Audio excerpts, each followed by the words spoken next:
Bismillahirrahmanirrahim. Assalamualaikum warahmatullahi wabarakatuh. Bagaimana kabarnya anak-anakku sekalian pada hari ini? Alhamdulillah, semoga semuanya selalu dalam keadaan sehat dan semangat ya.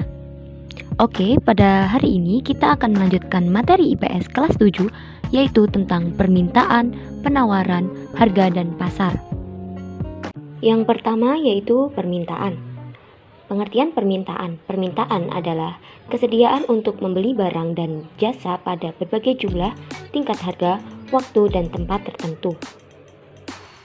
Contohnya, seperti saat pada awal tahun pelajaran, harga buku di toko pasar mengalami kenaikan karena dipicu oleh banyak permintaan terhadap buku tersebut. Nah, sedangkan kalian sangat membutuhkan buku tersebut, sehingga meskipun harganya mahal, tapi kalian tetap akan membelinya. Itu yang disebut dengan permintaan. Setiap individu memiliki kebutuhan hidup yang cenderung tidak terbatas. Oleh karena itu, manusia belum tentu dapat memiliki semua yang diinginkan dalam hidupnya. Kemampuan manusia untuk melakukan permintaan terhadap barang atau jasa sangatlah terbatas. Keterbatasan manusia dalam melakukan permintaan tersebut dipengaruhi oleh faktor-faktor tertentu. Faktor-faktor yang mempengaruhi permintaan antara lain yang pertama yaitu harga barang, kedua pendapatan masyarakat, ketiga harga barang lain, 4 jumlah penduduk, 5 selera masyarakat, dan yang terakhir perkiraan perubahan di masa depan. Yang pertama yaitu harga barang. Harga barang akan mempengaruhi banyaknya jumlah barang yang diminta. Jika harga barang naik, maka jumlah barang yang diminta akan berkurang, dan sebaliknya apabila harga barang turun, maka jumlah barang yang diminta bertambah banyak. Kedua yaitu pendapatan masyarakat. Jadi ketika semakin tinggi pendapatan masyarakat, maka akan semakin tinggi pula tingkat permintaan barang tersebut. Ketiga yaitu harga barang lain. Barang lain yang dimaksud yaitu barang substitusi atau pengganti dan barang komplementer atau pelengkap. Jadi contohnya, apabila harga kopi lebih mahal dari harga teh, maka masyarakat cenderung membeli teh. Teh tersebut merupakan pengganti dari kopi atau barang substitusi. 4. Jumlah penduduk. Jumlah anggota keluarga akan sangat mempengaruhi jumlah permintaan. Begitu juga dengan bertambahnya jumlah penduduk dalam suatu negara, maka akan sangat mempengaruhi permintaan terhadap barang atau jasa. 5. Selera masyarakat. Selera sangat mempengaruhi permintaan seseorang. Apabila orang tersebut sangat menyukai suatu barang, meskipun harga barang tersebut mahal, orang tersebut tidak peduli akan kenaikan harganya. Yang penting mereka suka. Dan yang terakhir yaitu perkiraan perubahan di masa depan. Apabila diperkirakan harga suatu barang akan naik, maka masyarakat cenderung akan membelinya sebelum harga tersebut naik. Selanjutnya yaitu hukum permintaan. Hukum permintaan menjelaskan adanya hubungan yang bersifat negatif atau slope negatif antara jumlah barang yang diminta dengan tingkat harga. Perlu diingat bahwa hukum permintaan itu bersifat negatif atau berslope negatif, di mana hukum permintaan yaitu berbunyi semakin tinggi harga barang, maka semakin sedikit permintaan barang tersebut. Dan sebaliknya, semakin rendah harga barang, maka semakin banyak permintaan barang tersebut. Contohnya seperti ketika harga cabai di pasar mulai naik, maka permintaan dalam masyarakat menurun karena harga cabai terlalu mahal atau naik. Terakhir, kurva permintaan. Kurva permintaan adalah grafik yang menggambarkan sifat hubungan antara jumlah permintaan barang atau jasa dengan harga dalam berbagai kondisi. Nah, itu merupakan contoh kurva permintaan, di mana simbol D itu merupakan demand atau permintaan. Jadi demand permintaan itu simbolnya D. Ciri-ciri kurva permintaan itu adalah pergerakannya dari kiri atas ke kanan bawah. Itu merupakan kurva permintaan yang memiliki kemiringan atau slope yang negatif. Di mana kondisi ini sesuai dengan hukum permintaan, yaitu semakin tinggi harga barang, maka semakin sedikit jumlah barang yang diminta. Penawaran atau supply. Untuk memenuhi kebutuhan akan permintaan barang dan jasa, Masyarakat diperlukan kesediaan produsen dalam memproduksi atau menjual berbagai barang pada tingkat harga yang disebut sebagai penawaran. Penawaran ini biasanya dilakukan oleh pedagang atau produsen sebagai penghasil barang. Produsen berusaha memproduksi berbagai jenis barang dan jasa untuk memenuhi kebutuhan konsumen. Semua barang dan jasa yang dihasilkan tersebut untuk kemudian ditawarkan kepada konsumen. Jadi, definisi penawaran hanyalah mencerminkan antara hubungan jumlah barang yang ditawarkan dengan tingkat harga.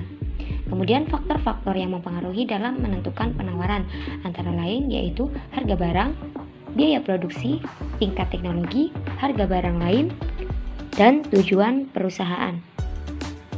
Yang pertama yaitu harga barang. Harga barang sangat mempengaruhi tinggi rendahnya jumlah penawaran, di mana semakin tinggi harga barang, maka semakin tinggi pula jumlah penawarannya. Kedua yaitu biaya produksi. Biaya produksi akan mempengaruhi jumlah barang yang diproduksi, di mana semakin tinggi biaya produksi, maka semakin sedikit jumlah barang yang diproduksi, sehingga jumlah penawaran barang pun akan berkurang. Ketiga yaitu tingkat teknologi.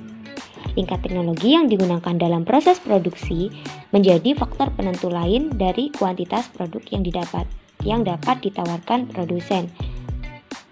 Keempat yaitu harga barang lain. Sama halnya dengan permintaan tadi, dalam penawaran harga barang lain yaitu barang substitusi dan komplementer yang saling mempengaruhi penawaran. Misalnya, jeruk dan anggur merupakan barang substitusi, maka jika harga jeruk naik, maka produsen akan meningkatkan penawaran anggur. Dan apabila jeruk dan anggur merupakan barang komplementer, maka naiknya harga jeruk akan mendorong produsen untuk meningkatkan penawaran anggur. Kelima yaitu tujuan perusahaan. Bila tujuan produksi perusahaan untuk memenuhi seluruh kebutuhan masyarakat, maka tingkat produksi tidak akan dipengaruhi oleh harga, melainkan dipengaruhi oleh kebutuhan masyarakat. Jika masyarakat membutuhkan telepon, maka penawaran telepon. Selanjutnya yaitu hukum penawaran. Hukum penawaran berbeda dengan hukum permintaan. Jika hukum permintaan tadi bersifat negatif atau berslope negatif, maka hukum penawaran yaitu bersifat positif, kebalikan dari permintaan. Di mana hukum penawaran berbunyi semakin tinggi harga barang, maka semakin banyak penawaran harga barang tersebut. Dan sebaliknya, apabila semakin rendah harga barang, maka semakin sedikit penawaran barang tersebut. Atau bisa dikatakan bahwa hukum penawaran itu berbanding lurus jika hukum permintaan tadi berbanding terbalik, sedangkan hukum penawaran berbanding lurus. Terakhir yaitu kurva penawaran. Kurva penawaran adalah grafik yang menunjukkan hubungan fungsional antara harga dengan jumlah barang yang ditawarkan pada kondisi tertentu. Jadi, simbol kurva penawaran yaitu S atau supply. Dan ciri-ciri kurva penawaran yaitu pergerakannya dari kiri bawah ke kanan atas. Bisa dilihat itu dari kiri bawah, pojok kiri bawah ke kanan atas. Memiliki kemiringan berslope positif. Sedangkan tadi kan permintaan itu berslope negatif dari kiri atas ke kanan bawah. Sedangkan supply itu dari kiri bawah ke kanan atas. Selanjutnya yaitu harga. Harga adalah nilai tukar suatu barang yang dinyatakan dengan uang. Sedangkan dalam ilmu ekonomi, yang dimaksud dengan harga pasar yaitu harga yang disepakati oleh pihak penjual dan pembeli. Dan pada harga ini, barang yang diminta sama dengan jumlah barang yang ditawarkan.